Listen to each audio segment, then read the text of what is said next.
que aceptar que algunos nos van a rechazar. ¿Qué van a hacer algunos? Nos van a rechazar. Si lo rechazaron a Cristo, ¿cómo no nos van a rechazar a nosotros? ¿Verdad?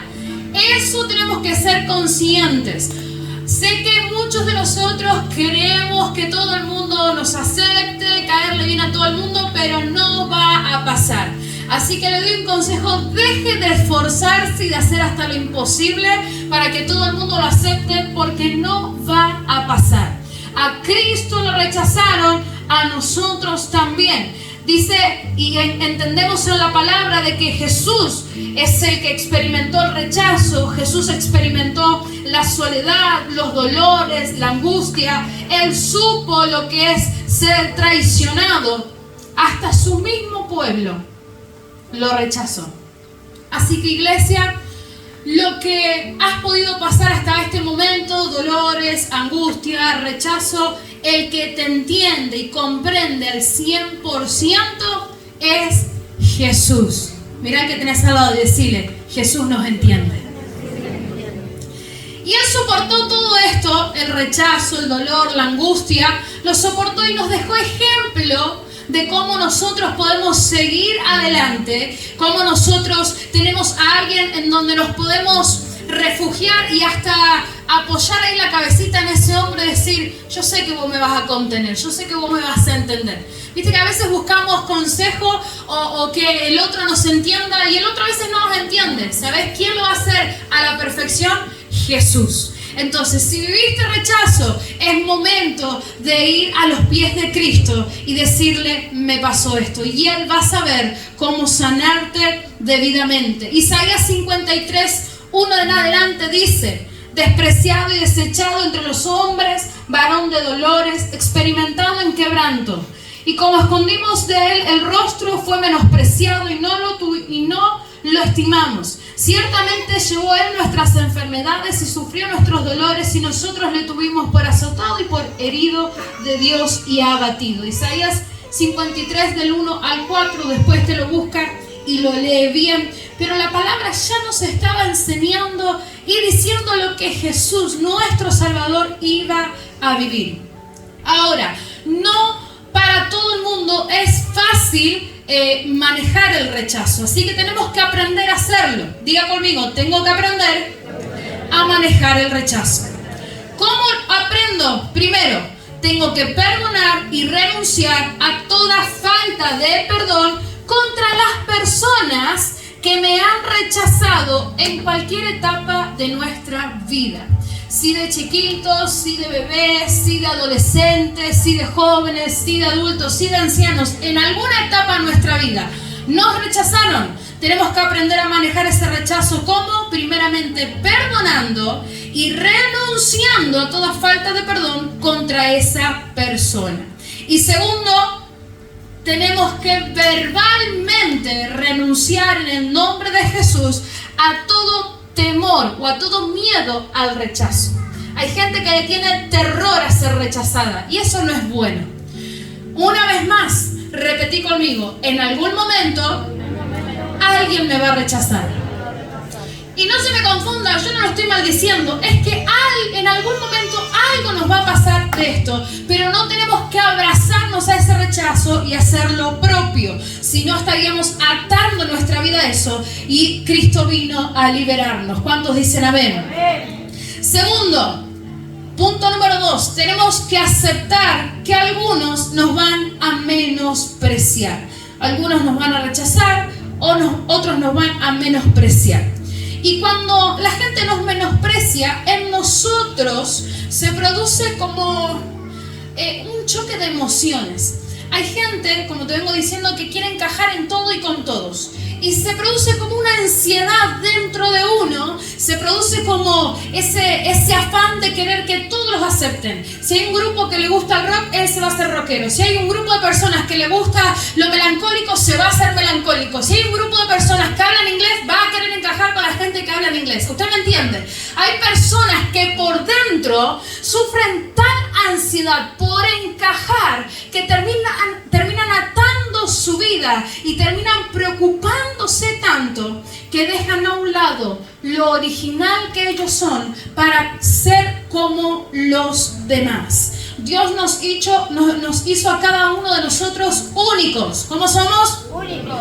Entonces no te desesperes por encajar con todos y encajar en todo.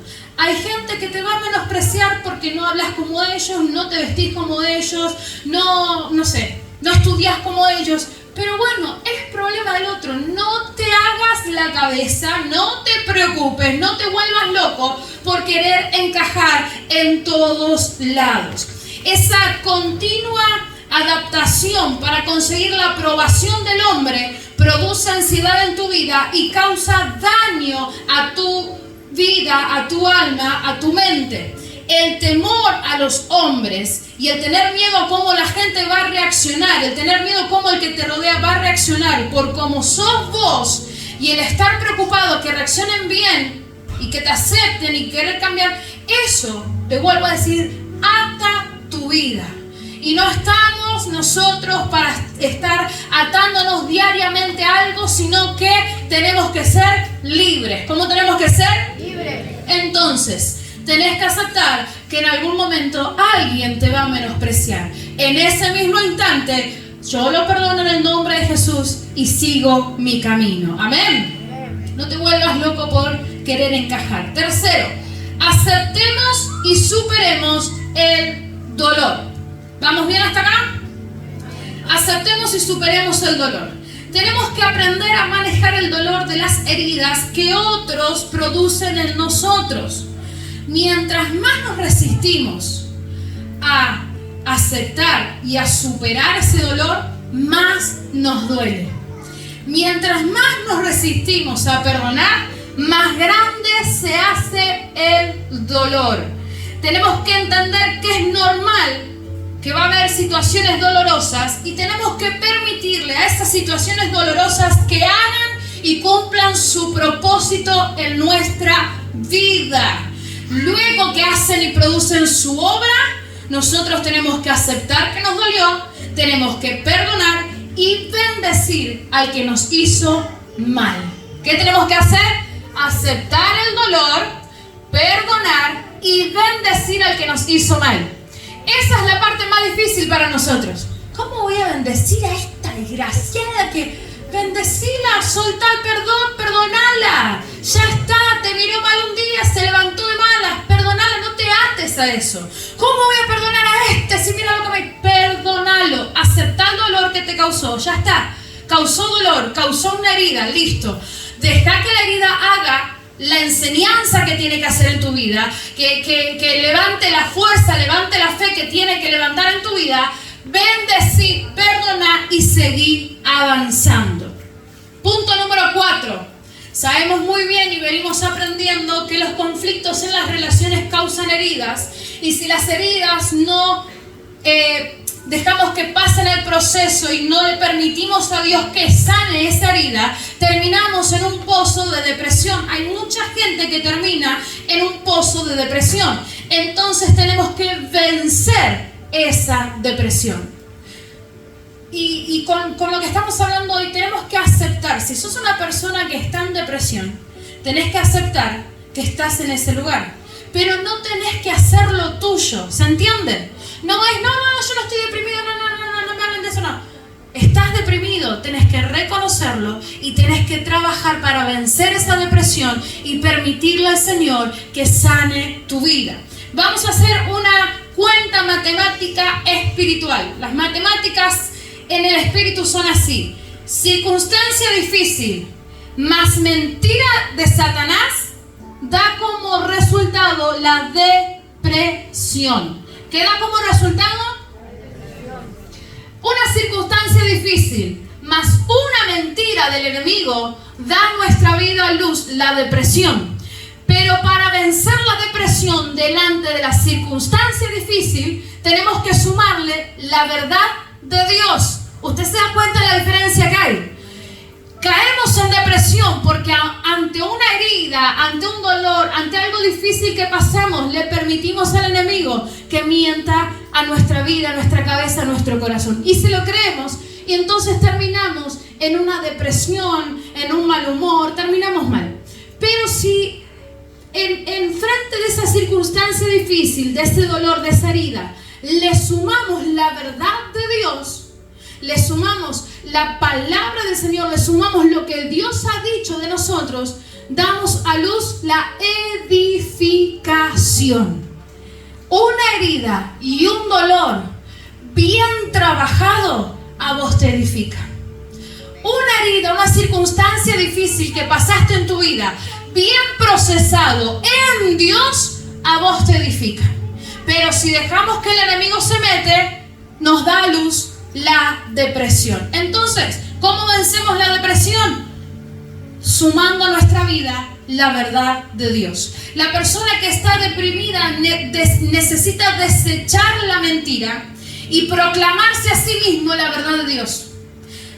No sé si a usted le pasó, pero yo suelo hablar mucho sola, aunque no parezca, y parezco loca hablando sola, ¿viste? ¿Viste que el que habla solo parece loco? Bueno, yo soy la primera. Entonces, el que está deprimido tiene que hacerse loco y hablarse así solo. ¿Hablarse qué? La verdad de Cristo. Porque si no se habla y se autoproclama la verdad del Evangelio, el enemigo le va a estar hablando acá constantemente. Entonces, para vencer la depresión, alguien que está en eso tiene que autoproclamarse la verdad del Señor. Necesita las buenas noticias y necesita guiarse por la palabra de Dios y no por los sentimientos. La palabra dice en Juan 8:32, conoceréis la verdad y la verdad los hará libres. Amén. Siguiente punto. Tenemos que procurar la paz con todos. Romanos 12:17 al 18 dice: no paguéis a nadie mal por mal. Procurad lo bueno delante de todos los hombres. Si es posible, en cuanto dependa de vosotros, estad en paz con todos los hombres. Y esto creo que a muchas les he dicho varias veces. Si depende de mí, si depende de nosotras, tenemos que estar en paz con todos. Si hay algo que el Señor nos deja establecido como un mandato, es que si depende de nosotros, tenemos que estar en paz con todos. Es un mandato, estar en paz con todos los hombres. Tiene que ser una prioridad en nuestra vida el estar en paz con todos. Si nos cruzamos a alguien aquí dentro que nos causa como ese, ay, ojalá que no hubiese herido, tenemos que sanar esa parte y procurar estar en paz con el hermanito, con la hermanita. Usted no se olvide que nos espera una eternidad al lado de fulano. O sea, usted lo tiene que perdonar. Amén.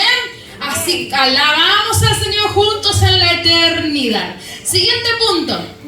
Tenemos que mirar con fe el día de la resolución de los conflictos. Tenemos que mirar con fe el día en donde el conflicto se resuelve. Hay personas que nunca han esperado, ni soñado, ni declarado el día en donde el conflicto por el cual están pasando se resuelva. Hay gente que mañana sigue pensando en el conflicto. Hay gente que dentro de una semana sigue mirando el conflicto y lo ve cada vez más grande. Pero en la palabra, en el camino del Señor, nosotros, hijos de fe, que procuramos la paz con todos, tenemos que mirar con fe aquel día en donde el conflicto por el cual estábamos pasando esté resuelto. Uno puede acordar un tiempo de distanciamiento para dejar de seguir lastimándose. ¿Qué quiere decir esto? Si yo estoy en conflicto con mi hermano Eduardo, yo tengo que distanciarme, poner en mí un tiempo de distanciamiento con Eduardo para dejar de lastimarnos y comenzar a sanarnos. Entonces yo me distancio un tiempo, hago un poco de separación y me meto en la presencia del Señor. Dejo que Dios me sane, dejo que Dios se meta en medio del conflicto que se ha desatado y pasamos un tiempo de sanidad. Pero en ese tiempo de sanidad es donde la fe tiene que entrar a obrar. ¿Cómo? con la convicción de que el día en donde se resuelva el conflicto va a llegar. Tiene que llegar el día en donde con Eduardo yo esté en paz. Hay gente que no lo espera, no lo sueña y no lo quiere, no lo busca, pero nos es necesario para sanarnos, para estar libres, llegar un día en donde Eduardo, te pido perdón, Eduardo, perdóname. ¿Se entiende? Usted póngale el nombre que usted quiera. Se me ocurrió Eduardo porque creo que no hay ningún Eduardo acá, entonces seguimos adelante, ¿sí? Miren lo que dice la palabra, Filipenses 1:6. Estando persuadido de esto, que el día que comenzó en vosotros la buena obra, la perfeccionará hasta el día de Jesucristo. El Señor nos está perfeccionando cada día hasta el día que venga Cristo a nosotros. Entonces, nosotros tenemos que ser conscientes que cada día es una nueva oportunidad donde somos mejorados, transformados, perfeccionados por Él, hasta que Cristo venga. ¿Hasta cuándo voy a tener que pasar por esto, pastora? Hasta que Cristo venga. ¿Hasta cuándo me van a ajustar las riendas? Hasta que Cristo venga. Así que metele onda a la fe, porque esto es hasta que Cristo venga. Amén. ¿Hasta cuándo tengo que perdonar? Hasta que Cristo venga. Gloria a Dios. Orando y bendiciendo a todos. Siguiente punto. Mateo 5:44 dice: amad a vuestros enemigos. ¿Qué hay que hacer con los enemigos? Aleluya. Amad a vuestros enemigos, bendecid a los que nos maldicen, haced bien a los que os aborrecen y orad por los que nos ultrajan o calumnian y por los que os persiguen. Este es un versículo que está lleno de mandatos. Dice: amad a vuestros enemigos. No dice si vos querés. Es un mandato. Amad a vuestros enemigos. Bendecid a quien te maldice. Quien te esté maldiciendo, vos lo tenés que bendecir. Pero no sabes lo que me hizo, vos tenés que bendecirlo. Lo dice la palabra. El que es obediente recibe Entonces bendecía que te está maldiciendo. Hace caso. Haced bien a los que os aborrecen. O sea, no pagar mal por mal. Paguemos bien por el mal que nos pueden hacer. Y orad por aquellos que nos calumnian. O sea, que el que está hablando mal de vos y el que te está sacando el cuero, como mal se dice, vos tenés que orar por esa persona. Ah, ¿no te gustó eso? Hay que orar también por esa persona. Que Dios salga a su encuentro, que Dios le haga una persona nueva. Usted no la castigue, usted no la señale en su oración. No le diga: Señor, ascuas de fuego se junten sobre su cabeza. Usted bendiga a esa persona y que el Señor haga la obra maravillosa, la misma obra que hizo en usted. ¿Cuántos dicen amén? Amén. Gloria a Dios. Y orar también por aquellos que los persiguen. Ahora, quiero entrar en un tema en donde todo esto, esta angustia, este dolor, la falta de perdón, los enojos, tienen un origen. Y el origen no es solamente, porque aquel me hirió o aquel me maldijo o heredé esta maldición de mis padres, sino que hay un origen, y es la naturaleza pecaminosa con la que todos nacemos, la cual tenemos que matar diariamente. ¿Qué se entiende por pecado? El pecado no es un simple conflicto o una debilidad, o menos aún algo que depende de la cultura. El pecado constituye cualquier transgresión al carácter santo de Dios. Mire qué profundo. Tenemos una naturaleza pecaminosa. Ya venimos mal de arranque. Tenemos que entender qué es el pecado. Porque en el pecado se encuentra todo esto que tenemos que sanar. Y todo esto de lo que tenemos que ser libre. En esa naturaleza viene, y esa naturaleza tenemos que matarla. Porque si estamos en Cristo, ¿qué dice la palabra? Somos nueva criatura. Ok. El pecado constituye cualquier transgresión al carácter santo de Dios. Y escucha una cosa. Cada vez que uno peca, cada vez que yo peco, estoy diciendo: Señor, yo me manejo como yo quiero, soy libre y no dependo de vos. Mire qué profundo que es esto. Y qué doloroso, ¿no es cierto? Cada vez que yo peco y elijo odiar a mis enemigos en vez de amarlos, como dice la palabra, yo elijo odiarlos, lo que yo estoy haciendo es transgredir el mismo carácter de Dios, ir en contra de su voluntad. La voluntad de Dios es amar a quien nos odia, pero yo lo quiero odiar. Entonces estoy yendo en contra de la voluntad de Dios, y al ir en contra de la voluntad de Dios y pecar, lo que yo estoy haciendo es diciéndole: Señor, yo no te necesito, voy a hacer lo que yo quiero porque soy libre y porque no dependo de vos. Entonces le estamos quitando la autoridad al Señor, lo estamos menospreciando, estamos yendo en contra de lo que Él es. Lo hagamos inconscientemente o conscientemente, esto tiene que salir de nuestra vida.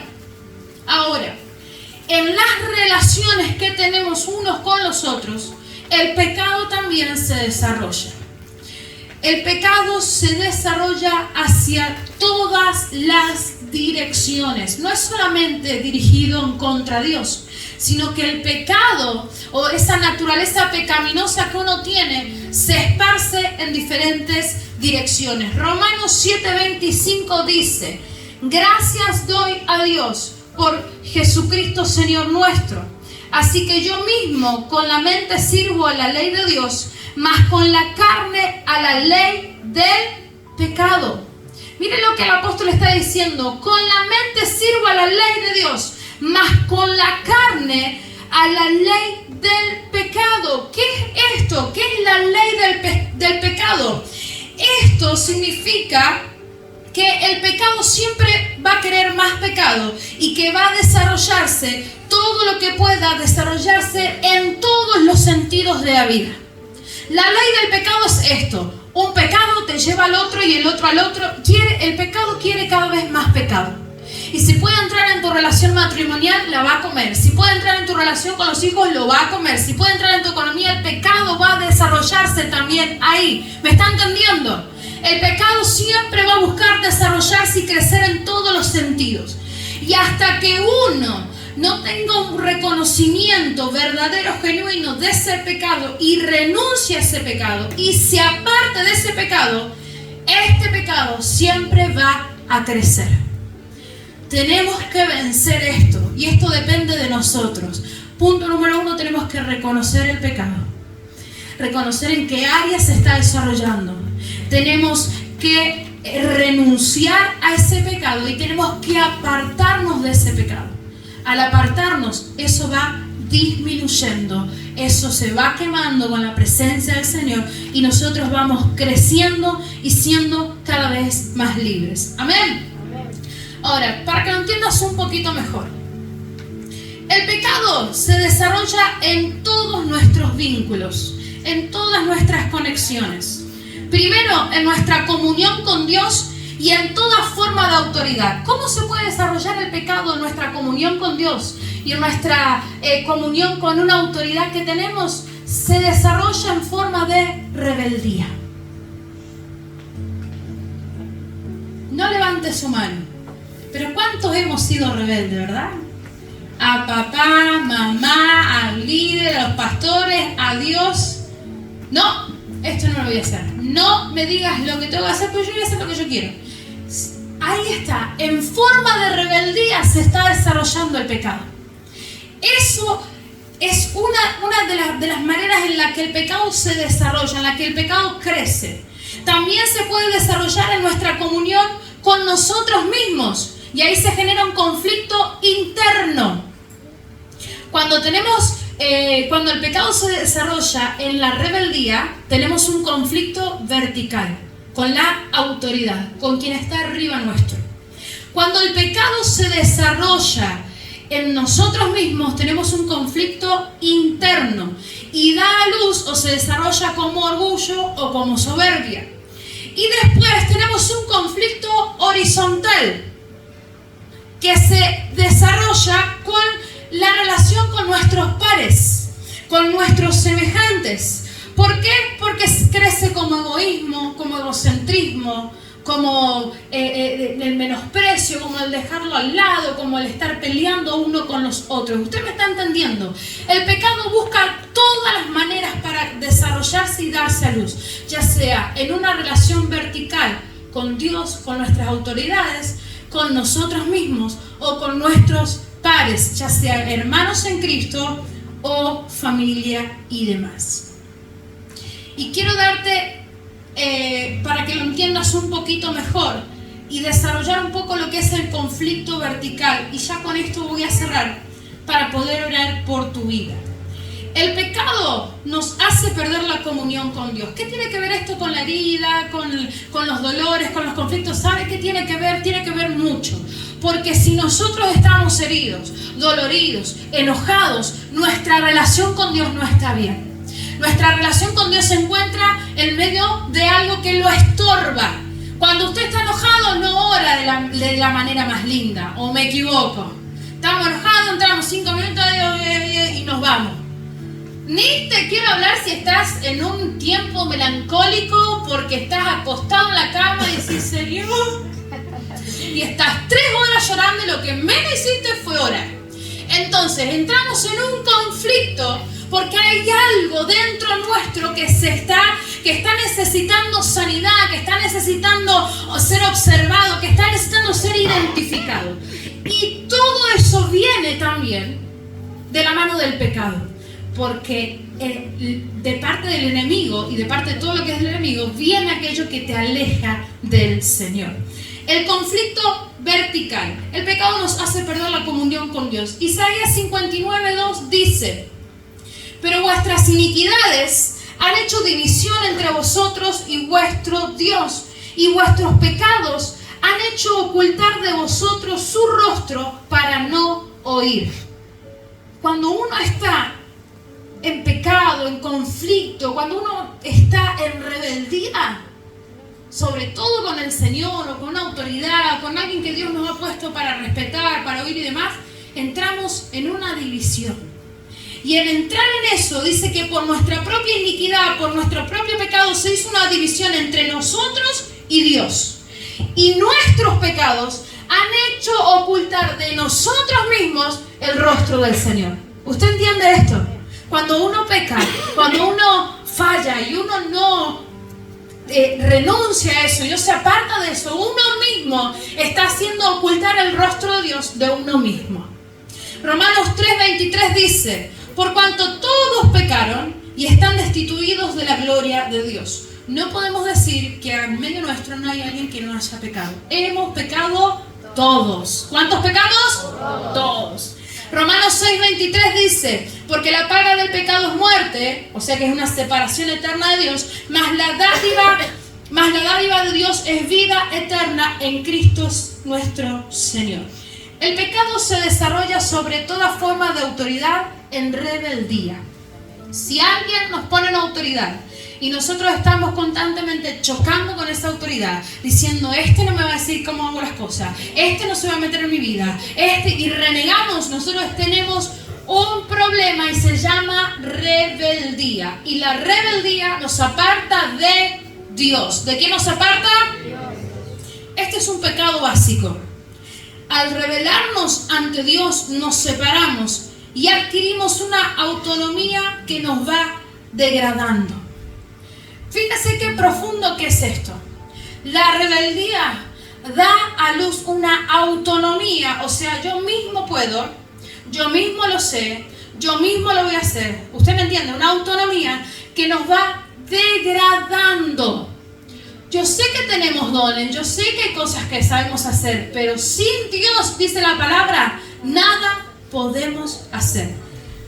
Le voy a leer varios versos para que usted entienda cómo la rebeldía da a luz una degradación de un nivel a un subsuelo cada vez peor que el otro. Romanos 1:21 al 32. Pues habiendo conocido a Dios, no le glorificaron como Dios, ni le dieron gracia, sino que se envanecieron en sus razonamientos, y su necio corazón fue entenebrecido. Profesando ser sabios, se hicieron necios, y cambiaron la gloria del Dios incorruptible en semejanza de imagen de hombre corruptible, de aves, de cuadrúpedos y de reptiles.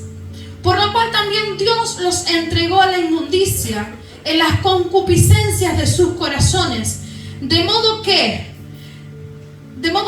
deshonraron entre sí sus propios cuerpos. Vaya prestando atención.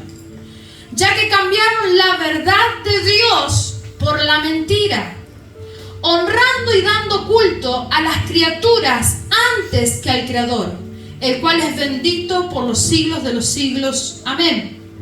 Por esto, Dios los entregó a pasiones vergonzosas. Mire lo que da a luz la rebeldía.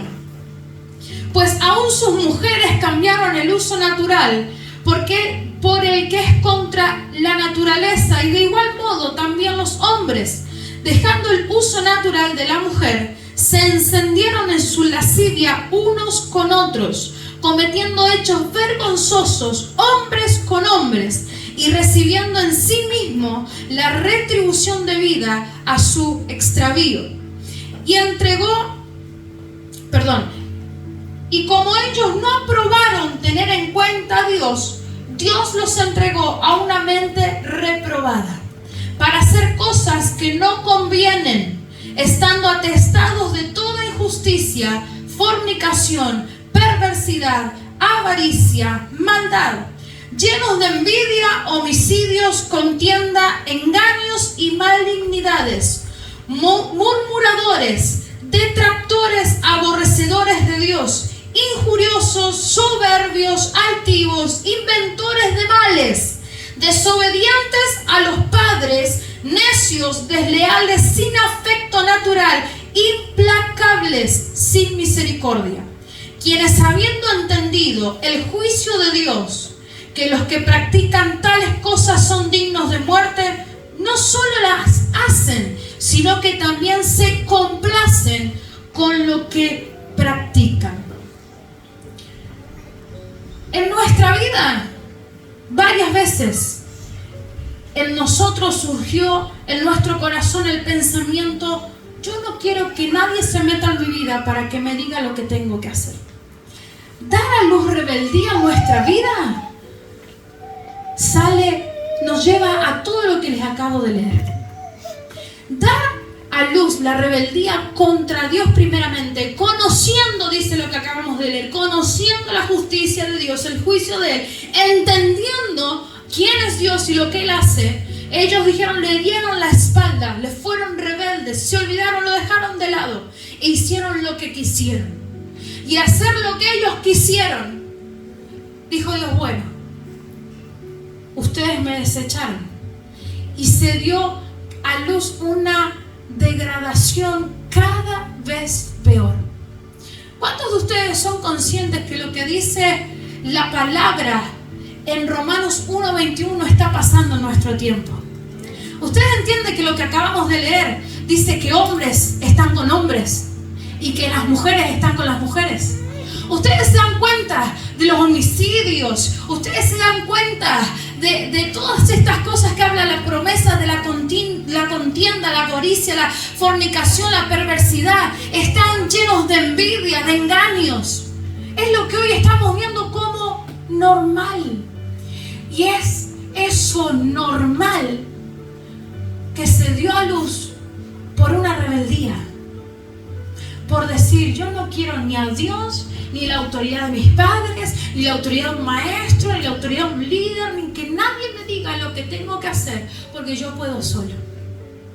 Ese es un problema y entendemos que es un pecado básico. ¿Cómo es? Básico. Porque ¿quién se rebeló primeramente? ¿Quién dijo, no importa lo que me dijo Dios, yo voy a comer igual del fruto? Básico, del principio. Y se sigue repitiendo a veces en nosotros.